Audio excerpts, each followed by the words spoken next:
Okay guys, this is a little awkward because we're back today with another furniture flipping video. However, I don't think that I filmed an intro beforehand. I'm pretty sure I didn't because I can't find it on my phone. So we're back today. Welcome back. Today we're going to be flipping a dresser, but you'll notice I don't have it here because I've already sold it, and I sold it before I could film the outro of this video. But then going back, I don't think I ever filmed an intro. So my apologies, but we're flipping an old dresser in this video, and it was pretty beat up when I got it. Or it wasn't exactly beat up, but it was just kind of damaged. Like, it had a lot of bubbling going on the top. It had like some structural, like, it was a little wobbly, so I had to fix it a little bit there. But overall, perfectly functional dresser. It was a good size, 4 drawers. And so I just did a very basic flip with this one, or flip. I don't even know if you want to call it a flip. I didn't necessarily flip it, but I refinished it. So basically with this dresser, I sanded everything down. And honestly, I just did like a scuff sand. I didn't sand it all the way down to, you know, the bare wood or whatever. I don't even remember. I don't have it here, so I can't remember if it was veneer or not. I don't think so. But I sanded it all down really good because I knew I was going to want to paint this piece anyway, just because it had a very like fake wood finish on it. So I sanded it all down, and on the top where the bubbling was, I really had to do a lot of extra sanding on there to make sure it was all smooth.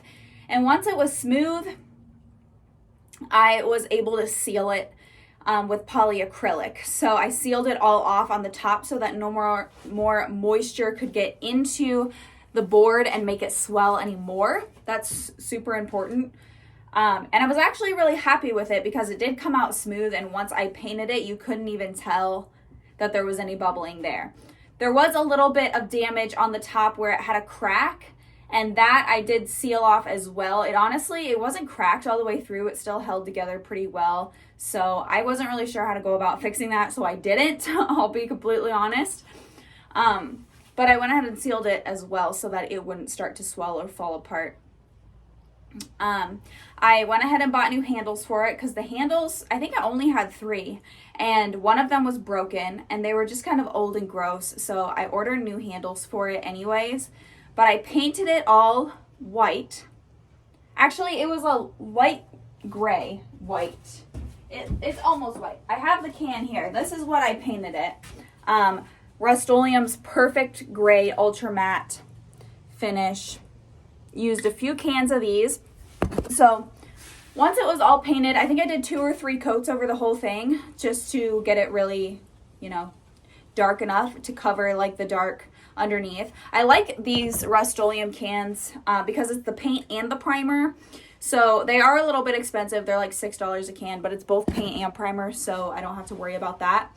But once it was all painted and opaque enough that you couldn't see any darkness coming through on the bottom, I put the new handles on. I just ordered these handles off of Amazon, and if I remember, I'll link them down in the description box. I thought they were pretty cute and petite, but I wanted something that looked a little bit aged. I didn't want something like super new looking. So I went with these. They're like a black, aged looking, I don't know, dresser handle. That's what they were. And then after everything was painted, I sealed the whole dresser with polyacrylic as well so that it was sealed and it hardens. I really like the polyacrylic because it hardens into like a nice plasticky coating to really make everything smooth. So after I did that, really, that was about it. I just really gave this dresser a quick repaint, refinish, and was able to get it sold fairly quickly, so I was pretty happy with it. It wasn't anything fancy, but it was definitely a lot cuter than it was to begin with, so it just needed really like a little facelift, and that's about it.